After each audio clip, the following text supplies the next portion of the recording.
Before this review starts, I just wanted to say this. You all see her? Well, you could say she's a material girl. I'll see myself out now. Oh my god! Oh jeez! Oh my god!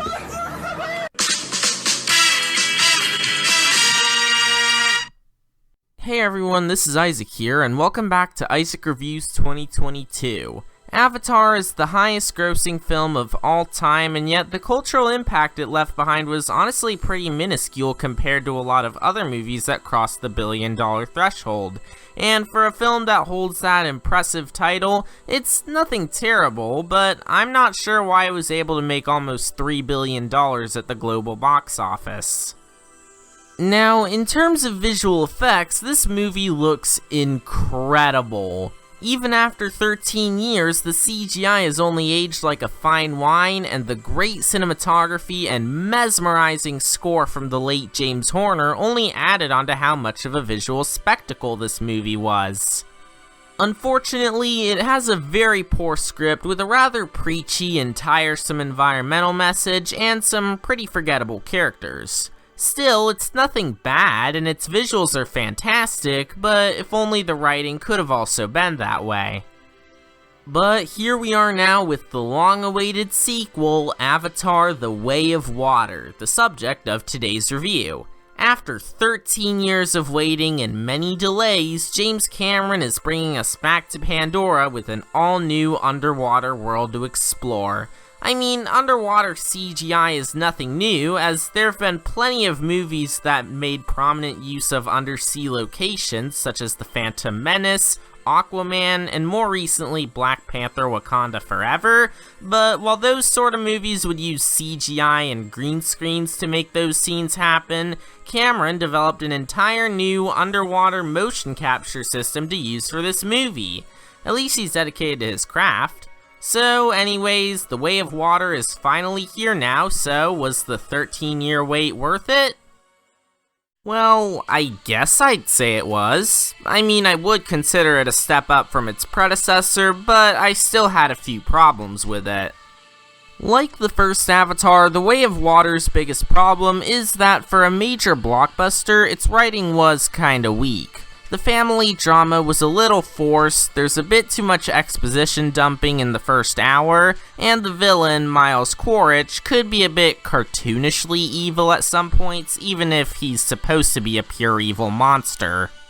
That, and while there were a few points where I did start to feel the 3-hour runtime, that wasn't always a bad thing, as there were a lot of scenes of the characters just vibing in the water, which I was totally down for. Plus, the world building was pretty good with the new water-dwelling tribe it introduced.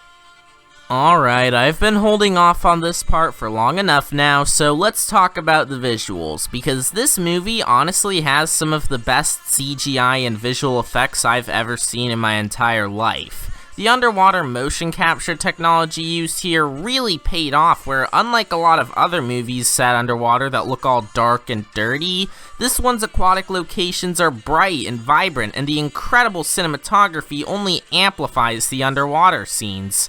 I should also add that I saw this in IMAX 3D, and my experience was honestly amplified with the film's overall grandeur in addition to the expanded aspect ratio. But there's stuff I liked outside of the pretty visuals. For one, the score did a great job of capturing the wonder of James Horner's original themes. Of course, Simon Franglen is definitely a rookie in the film scoring world, and I personally would have gone with Hans Zimmer as Horner's replacement, but the score here is still wonderful, and I'm sure Franglen has a bright career ahead of him. Also, the actors did a great job here. Zoe Saldana was for sure a highlight here for her truly raw performances during the more emotional scenes, but the kid and teen actors did decently well for child actor standards, and somehow, Sigourney Weaver did a great job playing a teenager even at 73 years old.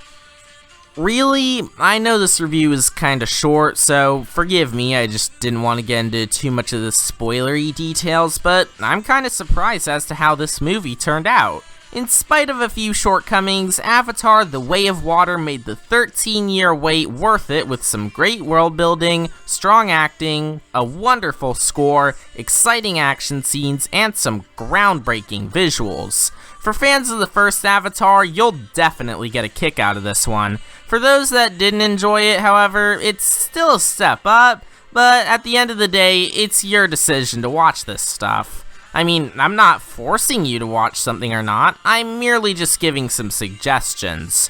All I can say is that this was a good sequel to a decent movie, and I see myself giving it an 8 out of 10. Next time for the penultimate review of Isaac Reviews 2022, I'll be talking about Puss in Boots: The Last Wish. I was originally going to see it 3 weeks ago, but due to unforeseen circumstances, I wasn't able to. Now I'll finally be able to talk about it, and all I can say is that I am absolutely pumped. And if the reviews are anything to go off of, I should be in for a great time. Anyways, thanks for watching this episode of Isaac Reviews 2022. Be sure to like and subscribe for more content like this, and I'll see you all next time. Bye!